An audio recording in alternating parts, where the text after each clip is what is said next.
बहुत की जंग जब जीती गई तो अबू सुफियान इब्ने हर्ब ने 10,000 का लश्कर इकट्ठा करके मदीना पर हमला करने की तैयारी का आगाज किया। जो कि 10,000 का लश्कर, कम 10,000 का लश्कर नहीं, बहुत ज्यादा 10,000 का लश्कर। जब ये खबर मदीना में नबी पाक सल्लल्लाहु अलैहि वसल्लम को पहुंचती है तो नबी पाक सल्लल्लाहु अलैहि वसल्लम उनके सहाबी बैठकर एक मीटिंग रखी जाती है जिसमें हजरत सुलेमान फारसी का जो मशवरा होता है खंदक खोदने का बहुत ही फायदा दे जाता है, क्योंकि मदीना में चारों तरफ पहाड़ मौजूद होते हैं और मदीना में पीछे अंदर यानी यहूदी भी मौजूद होते हैं फ्रंट साइड पे, यानी जहाँ से लश्कर ने आना है, क्योंकि चारों तरफ तो पहाड़ मौजूद हैं। सामने से एक खंदक खोदी जाती है और खंदक चौड़ाई के लिहाज से, लंबाई के लिहाज से और गहराई के लिहाज से बहुत ही ज़बरदस्त किस्म की खंदक खोदी जाती है, जो कि भूख और प्यास की वजह से पेट पर पत्थर भी बांधे हुए थे। नबी पाक सल्लल्लाहु अलैहि वसल्लम के सहाबियों ने भी बांधे थे, हज़रत अबू हुरैरा ने भी बांधे थे। ये वाक़या तरीक़े तिब्बी में मिलता है, सही बुखारी में मिलता है, सही मुस्लिम। और खैर खंदक खोदने का जो फैसला होता है हज़रत सुलेमान फारसी का, वो बहुत ही फ़ायदा दे जाता है। कैसे?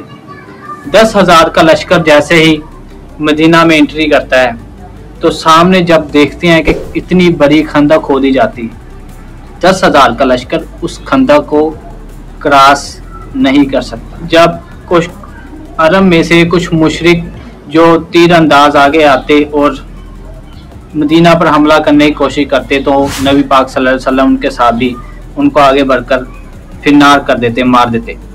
कुछ देर ऐसे ही सिलसिला चलता रहा और एक ने वक्त अमर इब्ने अबी वद नामी शख्स, जो कि उस लश्कर का बहुत ही बड़ा अपने आप को बहादुर और जंगजू समझता था, जो कि किसी रास्तों से होता हुआ मदीना में खंदक क्रॉस करके किसी तरीके से आ गया। खैर, उसने कहा कि कोई है जो मुझसे मुकाबला करे।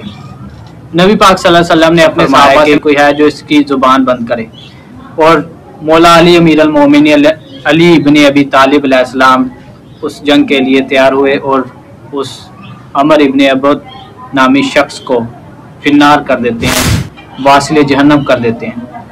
और वहाँ पे एक नबी पाक सल्लल्लाहु अलैहि वसल्लम मौला अली की शान में, यानी जो कि एक ज़रब लगाई जाती है, उसका तर्जुमा कुछ यूँ करके है कि मौला अली की एक ज़रब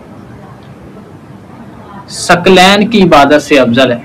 सकलैन का अगर मायने किया जाए तो जिन वाइंस की इबादत से भी अफजल है मौला अली की एक जंग। अरब के लोग परेशान भी, ऐसे तो हम जंग नहीं जीत सकते। कुछ लोग जाते हैं जो कि पीछे मदीना में बैक साइड पर, यानी मदीना के अंदर यहूदी रहते थे। यहूदियों को तो वैसे भी मुसलमान पसंद नहीं होते, उनको जाके अपनी साजिश के साथ मिलाने की कोशिश करते हैं और वो यहूदी जो कि मुशरिकों के साथ अरब और अबू सुफियान के लश्कर के साथ डील डन कर लेते हैं, और यहूदी जो कि पीछे बैक साइड पे यानी मदीना के अंदर सहाबा के घरों पे रेड करना शुरू कर देते हैं।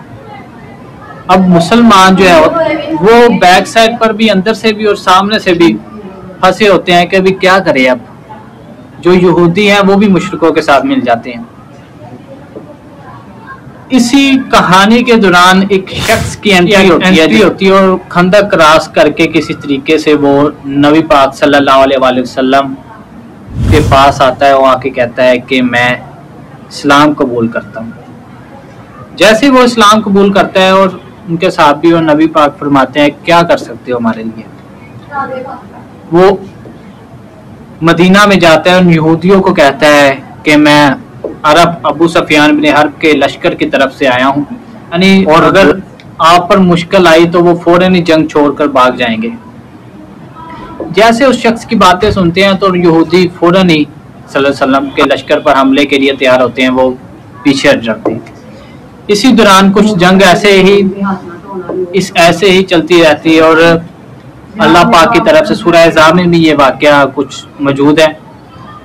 अल्लाह पाक की तरफ से कुछ फ़िज़ाएँ और आंधी तूफ़ान आता है जो कि अरब और मुशरिकों के खेमों को उखाड़ कर देता है और मुशरिक अरब के लोग जो होते हैं वो पीछे हट जाते हैं। इसी दौरान जो जंग का नताइज निकलता है, जब नबी पाक सल्लल्लाहु अलैहि वसल्लम मदीना में तशरीफ लाए थे तो यहूदियों के साथ एक मादा तय हुआ था जो कि के मुताबिक रहना है। चूंकि यहूदी वो अपने मादे को तोड़ देते हैं, इस वजह से उस मादे को तोड़ने की सजा भी यहूदियों को दी जाती है, जो कि यहूदियों के बड़े जो होते हैं उनके सर दर से अलग कर दिए जाते हैं और बच्चे औरतें गुलामों में तकसीम कर दी जाती हैं। इस वजह से पूरे अरब में मुसलमानों का ईमान, जज्बा और हौसला और बुलंद हो जाता है और दोबारा कोई भी लश्कर